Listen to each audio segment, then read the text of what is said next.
नाज़रीन मुअज़्ज़ज़ सामिन किराम, इस्लाम की पर्दा नशीन ख़वातीन उम्मत, अस्सलामु अलैकुम वरहमतुल्लाहि वबरकातुहू। दोस्तों, इस वक्त दो बहुत बड़ी अहम खबर महाराष्ट्र से निकल कर आ रही है कि मौलाना सज्जाद नोमानी साहब के मुताल्लिक और MIM के लिए बहुत अच्छी खबर और समाजवादी पार्टी के लिए बहुत बुरी खबर, यानी दोनों खबरों से आप लोगों को वाकिफ कराने वाला हूँ। तो इस वीडियो को छोड़ के ना जाए। पहली खबर यह है कि MIM को हराने के लिए महाराष्ट्र में समाजवादी पार्टी पूरी कोशिश के साथ मैदान में उतरे हुए हैं और समाजवादी पार्टी के हर कद्दावर नेता महाराष्ट्र पहुंचे हुए हैं और अपने उम्मीदवार के लिए प्रचार कर रहे हैं, अपने पार्टी के लिए वोट मांग रहे हैं। लेकिन दूसरी तरफ समाजवादी पार्टी को छोड़कर इस्लाम की पर्दा नशीन खवातीन एक ग्रुप समाजवादी पार्टी को छोड़कर MIM में ज्वाइन हुए हैं और समाजवादी पार्टी को तलाक देकर MIM में क्यों शामिल हुए हैं, आप इस वीडियो को सुनने और सुनने के बाद इस वीडियो को जितना हो सके शेयर ज़रूर करना। बिस्मिल्लाहिर्रहमानिर्रहीम। आज यहाँ पर आप लोगों को बुलाने का मकसद जो है हम लोग का कि आज हालिया जो असेंबली इंतखाबात होने वाले हैं उसके मद्देनज़र में आज यहाँ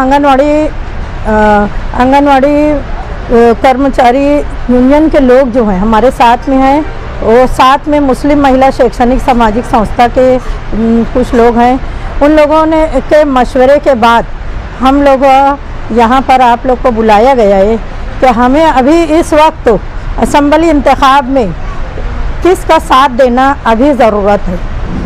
अभी पीछे मैं समाजवादी पार्टी में थी, लेकिन समाजवादी पार्टी में रहने के बाद मुझे 1995 के वाक़यात याद आने लगे कि जिस तरह से 1995 में जब हमारे यहाँ पर जनता दल के वज़ीर रोज़गार जब यहाँ से असेंबली इंतखाब लड़ रहे थे, वो मंज़र आज फ़िलहाल मुझे नज़र आ रहा था और मेरे यूनियन के लोगों ने भी बोला कि आपा ये 1995 का वाक़या दोहराया जा रहा है। 1995 में जब यहाँ पर निहाल अहमद साहब खड़े हुए थे, उस वक्त तो हमारे सबसे बुज़ुर्ग और सियासी रहनुमा हाजी यूनुस ईसा साहब वो कांग्रेस पार्टी से खड़े थे। उस वक्त तो निहाल अहमद साहब ने अपनी पैंतरेबाजी जिस तरह से किया था, वो उन्होंने एक पैंतराबाजी ये फेंका था कि उन्होंने शेख रशीद साहब को वहाँ खड़ा किया असेंबली इंतखाब में जन जागरण के नाम से। जब वो खड़े हुए उस वक्त तो वोट का जिस तरह से डिवाइडेशन हो गया, वोट दो हिस्सों में बढ़ गई और हमारे शेख रशीद साहब को 39,000 वोट मिली। नतीजे में हमारे बुज़ुर्ग जो सियासी सबसे आज मालेगांव शहर के सबसे पुराने सियासी रहनुमा हैं, वो हार का उनको मुंह देखना पड़ा और जो यहाँ पर चुन कर आए, छठी बार MLA निहाल अहमद साहब चुन कर आए। आज वही हालात हमारे शहर में दिखाई दे रहे हैं कि साइकिल तो चलती हुई नज़र आ रही है, लेकिन हैंडल हमें किसी और के हाथ में नज़र आने लगा। हमारे यहाँ के जो पुराने 87 से लगे हुए आपा लोग थे, उन्होंने मुझे सलाह दी है कि आपा देखो अभी फ़िलहाल 1995 का वाक़या दोहराया जा रहा है। जिस तरह 1995 में सियासी पैंतरेबाजी करके जो हार का मुंह हमारे सियासी रहनुमा को यूनुस ईसा साहब को देखना पड़ा था, वही जो सियासी पैंतरा आज अपनाया जा रहा है। वोट का डिवाइडेशन हो रहा है, जिसकी वजह से आज हमारे को नज़र आ रहा है कि शान हिंद साहिबा जो हैं ये जीत के लिए नहीं आई है, किसी को हराने के लिए आई है। जब मैं वहाँ पर गई पीछे, मैं 2022-23 में मैं आसिफ शेख रशीद के साथ थी, वहाँ पर मैं महिला अध्यक्ष थी। बाद में वो जब राष्ट्रवादी से जब उन्होंने अपने आप को मुक्त कर लिया, जब उन्होंने किनारा कर लिया, तब मैं घर पर बैठ गई थी। मुस्तकीम डिग्निटी शान हिंदो अब्दुर्रहमान कुछ लोग वो मेरे पास आए, कहने लगे कि शान हिंदो साहिबा असेंबली इंतखाब लड़ना चाहती हैं और आप लोग की मदद से हम लोग उनको चाहते हैं कि आप पूरे यूनियन के लोग जो तुम्हारे आंगनवाड़ी के हैं और मुस्लिम महिला शैक्षणिक सामाजिक संस्था के जितने तुम्हारे साथ के टीचर भी हैं, सबको तुम लेकर साथ में आओ। मैंने उनका लब्बैक कहते हुए उनके साथ शामिल हो गई। लेकिन जब चलते चलते कुछ दिन 8 दिन 15 दिन पद यात्रा में मैं घूमी उनके साथ में, और घर घर जब जाकर देखा तो मुझे समझ में आया कि यहाँ पर तो बात ही कुछ और है कि हैंडल किसी और के हाथ में नज़र आ रहा है। जो 1995 में जो पैतरा इस्तेमाल किया गया था वही पैतरा आज इस्तेमाल किया जा रहा है। तो आज हम लोग ने ये फैसला किया कि हमको हमारी वोट जो डिवाइड हो रही है, ये वोट डिवाइड होने के बाद या इस गांव में फिर से जिस तरह से नशे से लोग परेशान हैं, आज ये जितने यहाँ बैठे हैं यहाँ पर सब ये सेविका लोग हैं जो घर घर जाने वाले हैं। रोज़ाना हमारी सेविका को एक औरत मत समझिए आप लोग, ये जो सेविका हैं रोज़ाना 1000 घर में वो रोज़ जाती हैं और वो देख रही हैं कि नशे से लोग किस तरह परेशान हैं। अगर किसी के घर में अगर एक बच्चा एक लड़का नशे का आदी है तो पूरा ख़ानदान उस घर का परेशान रहता है और पूरे ख़ानदान में भुखमरी की नौबत आती है।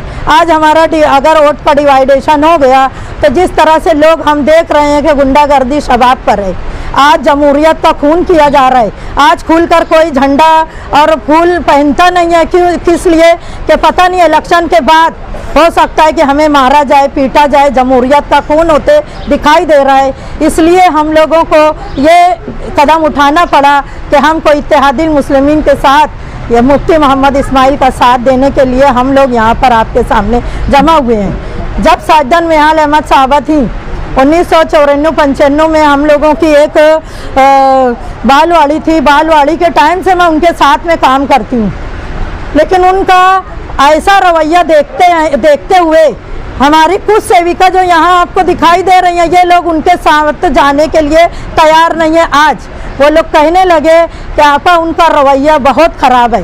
लेकिन जब अभी मैं शान हिंदो साहिबा के साथ में गई और वहाँ मैं देखा तो शान हिंदो उसी की लड़की है, उसी के जैसे रवैयात उनके हैं, जो हमारी कुछ सेविकाओं को और बहुत सारी हमारी टीचरों को बिल्कुल पसंद नहीं आ रहा है कि वो इस तरह से कि हैंडल किसी के हाथ में दे दिए, साइकिल हमारे पास में रखी हुई है। हम किसी को जीतना नहीं जिताने के लिए नहीं आए हैं, बल्कि हमको किसी को हराना है। जब ये बातें हमारे लोगों ने महसूस किया तो हमने चाहा कि बिल्कुल नहीं, जब अगर वो किसी को हराने के लिए आए हैं तो हम उनके साथ में बिल्कुल नहीं रहेंगे। हम जो जीतने वाले हैं उनके साथ में जाएंगे।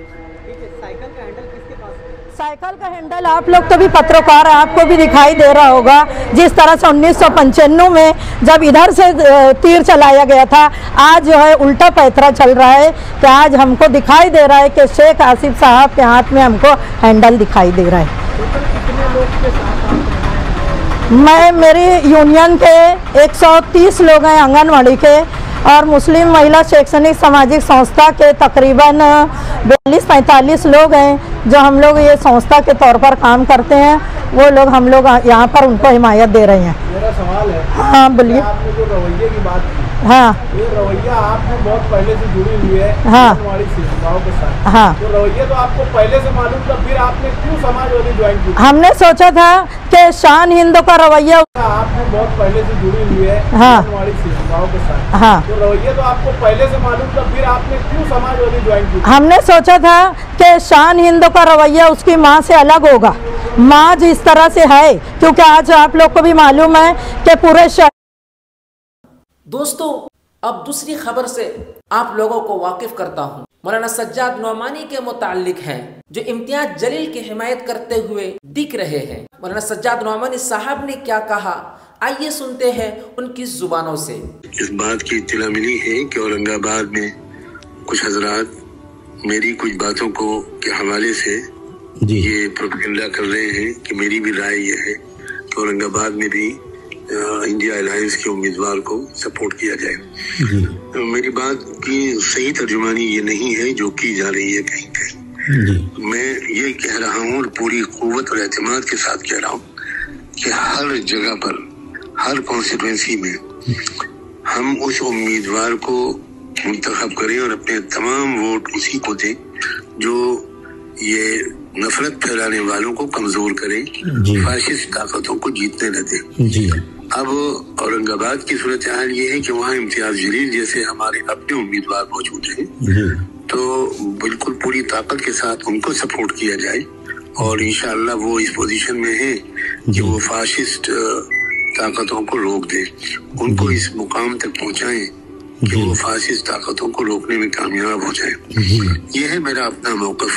इस्तिस्नात होते हैं, एग्जम्पशंस होते हैं, हर जगह तो इम्तियाज जलील मौजूद नहीं है। बिल्कुल मुल्क के अक्सर मुकामात पर हमें उन पार्टियों को सपोर्ट करना पड़ रहा है, चाहे वो हमारी पसंदीदा पार्टियां ना हो, जो कि फाशिस्ट फोर्सेस से कम नुकसानदेह हैं और फाशिस्ट फोर्सेस को रोकने की पोजीशन में है। यह है मेरा मौकफ। मुझे उम्मीद है कि ये बात मेरी वजाहत के बाद गलतफहमी दूर हो जाएगी। जी इंशाल्लाह। बहुत शुक्रिया। असल में मौलाना सूरत हाल महाराष्ट्र में यह है कि 48 सीट है, 47 पे तो वही हाल है कि मुसलमान जो है उनके पास ऑप्शंस नहीं है 1-2 सीट्स के अलावा, तो वहाँ वोट पड़ रहे हैं। लेकिन यहाँ पर तो एक माशाल्लाह एक मजबूत उम्मीदवार है जो हम लोग इंशाल्लाह जीतेंगे भी। और अब आपकी इस ऑडियो के बाद इंशाल्लाह इस बातचीत के बाद उम्मीद है कि जो गलतफहमी है वो भी दूर होगी इंशाल्लाह। मेरी पूरी ख्वाहिशात, तमन्नाएं, दुआएं आप लोगों के साथ। बहुत शुक्रिया जी। वालेकुम अस्सलाम। दोस्तों, इस वीडियो को सुनने के बाद ज़्यादा से ज़्यादा शेयर ज़रूर करा और इस वीडियो के बारे में आपकी क्या राय है हमें कमेंट में ज़रूर बताना। और इस वीडियो को नए दोस्त, नए हजरात देख रहे हैं तो हमारे इस चैनल को सब्सक्राइब करना ना भूलें। दोस्तों, फिर मिलते हैं किसी एक नई वीडियो के साथ, एक नई सोच के साथ। जब तक हमें इजाज़त दीजिए। जय हिंद, खुदा हाफिज़।